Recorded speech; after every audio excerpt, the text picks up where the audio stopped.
আপোনালোকে ভাত খালে নে? আৰু এতিয়া আমাৰ ভাত হোৱা নাই, 10টামান বাজিলে। আমি দেৰি কৰি খাওঁ।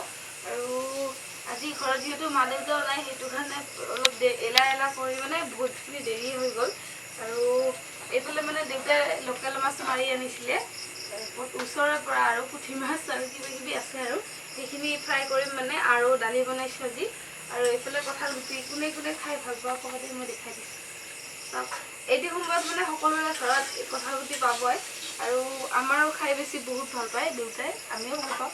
আৰু শুকান মাছ ফ্ৰাই মানে ভাজি কৰি পেলাই চাটনি বনাম, আৰু ৰহুন চহুন দি পেলাই চাটনি বনাই খাই বহুত ভাল লাগে।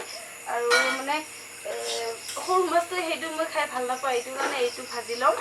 আৰু মানে এতিয়া মাছটো বাচা হোৱা নাই, মা নাই যিহেতু, সেইটো কাৰণে মানুহজনক ক'লেও সি বাচি দিব। আৰু বেছিভাগ মাছ আনিলে মা আৰু সিয়ে বাচে। আৰু কাৰ এনেকুৱা আছে একদম মানে মাছ চাছ বাচি চাচি দিয়ে, বহুত বেছি ভাল লাগে আৰু ইমানখিনি হেল্প কৰিলে। আৰু এতিয়া মানুহজনে বাচি দিব ধুনীয়াকৈ, মই ভাজিম। কঁঠাল গুটি ফ্ৰাইটো হ'ব। আৰু এইফালে দালিখিনি মানে হৈ গ'ল। আৰু দিনৰে মাছ আছিলে, এইফালে মানুহজনে খাব। আৰু এইফালে মানুহজনে মাছ বাচি দি আছে মোক। কেনেকুৱা অনুভৱ? গাইস মাছ কি কৰা বনাই দিছে মোক চাওক।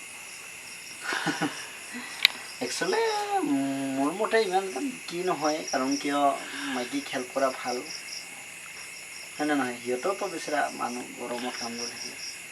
একো নাই, কৰিব লাগে নিজৰ কামকেইটি।